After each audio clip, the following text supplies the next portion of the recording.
नमस्कार, आपका स्वागत है 15th एंड 16th मई 2018 के करंट अफेयर्स में। इसे द हिंदू सहित अदर न्यूज़पेपर के एनालिसिस से तैयार किया गया है। इस वीडियो को प्लीज़ पूरा जरूर देखिए क्योंकि यह आपके कॉम्पिटिटिव एग्जाम्स के लिहाज से बेहद इंपॉर्टेंट है। क्वेश्चन होगा, कर्नाटक विधानसभा चुनाव में सबसे ज़्यादा सीट जीतने वाली पार्टी कौन है और उसे कितनी सीटें मिली हैं? आंसर है बीजेपी और उसे 104 सीटें मिली हैं। कांग्रेस को 78, जेडीएस को 38 और अदर एंड निर्दलीय को 2 सीटें मिली हैं। मतलब यहाँ पर त्रिशंकु विधानसभा का नतीजा आया है। ये चुनाव 222 सीटों के लिए हुआ था और बहुमत के लिए 212 सीटें चाहिए थी। सबसे बड़ी पार्टी होने के बावजूद बीजेपी के पास बहुमत नहीं है। कांग्रेस ने एचडी कुमारस्वामी को चीफ मिनिस्टर बनाने के लिए जेडीएस को यानी जनता दल सेकुलर को सपोर्ट करने का ऐलान किया है। बीजेपी और जेडीएस दोनों ने राज्यपाल वजुभाई वाला से सरकार बनाने का दावा पेश किया है। अब फैसला राज्यपाल को करना है कि किसे वो न्योता देते हैं सरकार बनाने का।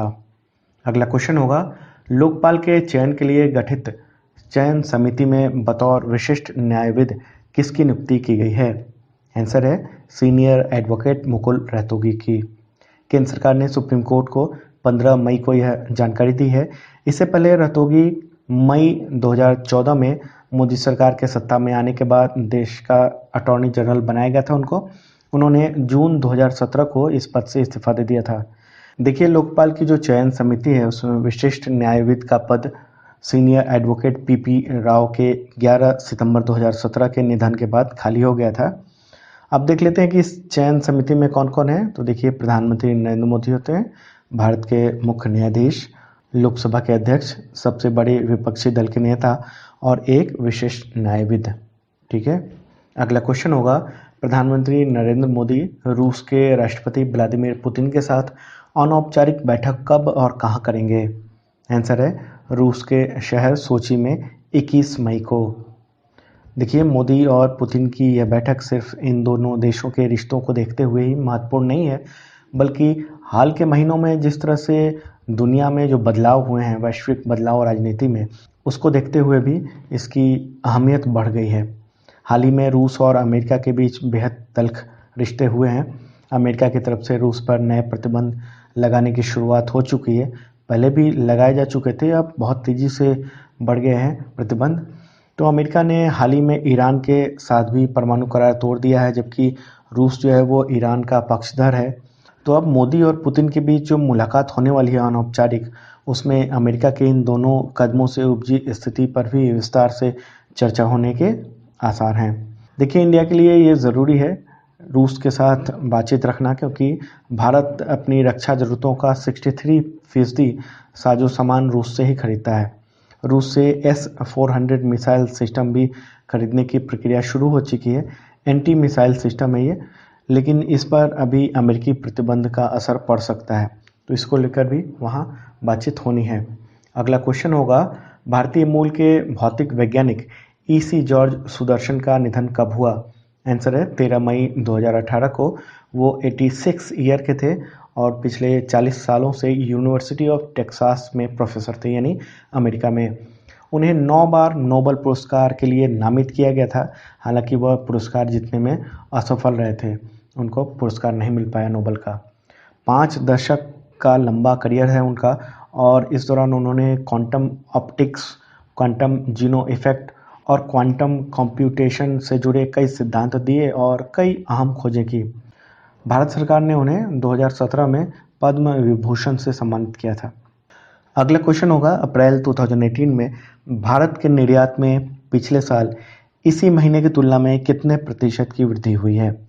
आंसर है 5.17% की।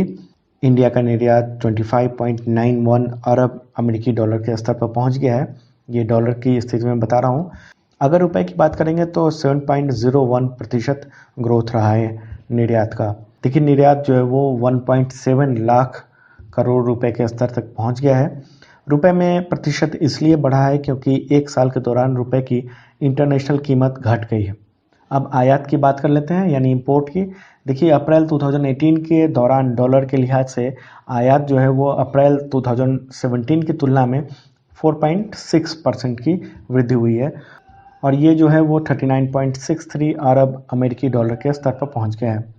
रुपए के लिहाज से इसको देखेंगे तो ये वृद्धि जो हुई है वो 6.43% हुई है और ये रुपए के अनुसार 2.6 लाख करोड़ के स्तर तक पहुंच गया है। इस दौरान तेल के आयात में 41.41% की बढ़ोतरी हुई है।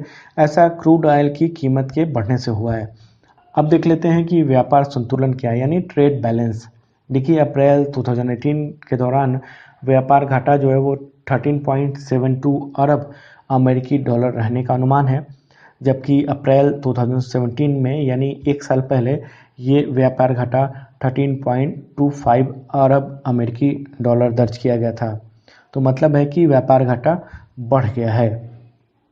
अगला क्वेश्चन है, किस राज्य ने आयुष्मान भारत योजना पर हस्ताक्षर करने से इनकार कर दिया है, यानी शामिल होने से इनकार कर दिया है? आंसर है पंजाब। इस योजना को विश्व की सबसे बड़ी योजना बताया जा रहा है। देखिए, इसे लागू करने के लिए केंद्रीय स्वास्थ्य मंत्री जेपी नड्डा अलग अलग राज्यों के साथ बात कर रहे हैं और एमओयू पर साइन करवा रहे हैं। और 14 मई को शिमला में 4 राज्यों और 1 केंद्र शासित प्रदेशों ने समझौते ज्ञापन यानी एमओयू पर हस्ताक्षर कर दिया था, जबकि पंजाब ने इससे इनकार कर दिया। पंजाब के जो स्वास्थ्य मंत्री है उनका कहना था कि पंजाब सरकार इस तरह की योजना पहले से ही राज्य में चला रही है।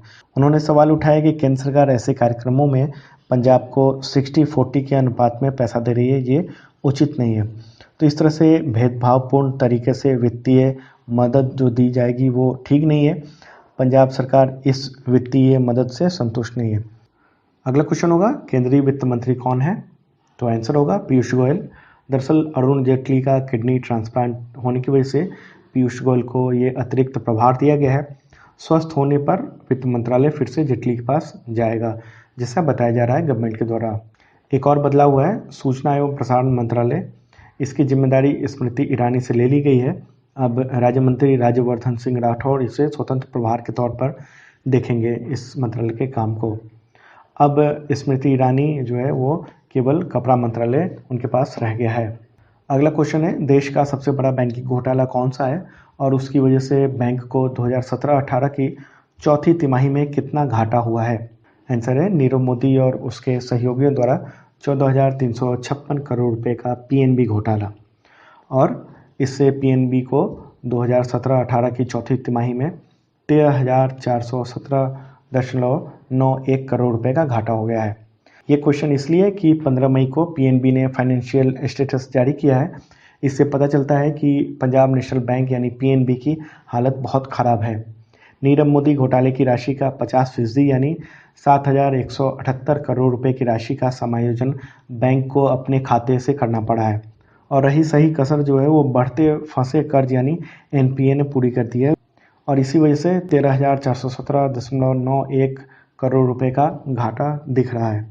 देखिए, 2016-17 की चौथी तिमाही यानी जनवरी से मार्च, उस दौरान पीएनबी को 261.4 करोड़ रुपए का प्रॉफिट हुआ था, लेकिन हाल के तिमाही में यानी 2017-18 की चौथी तिमाही में ये घाटा जो है वो 13,417.91 करोड़ रुपए का हो गया है।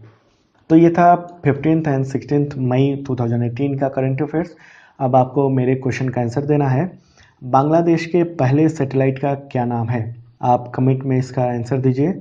अभी हाल ही में इस सैटेलाइट को स्पेस एक्स कंपनी ने अमेरिका से लॉन्च किया था। आप कमेंट में यह भी बताइए कि वीडियो आपको कैसा लगा। वैसे आपने लाइक तो कर ही दिया होगा। वीडियो देखने के लिए बहुत बहुत धन्यवाद।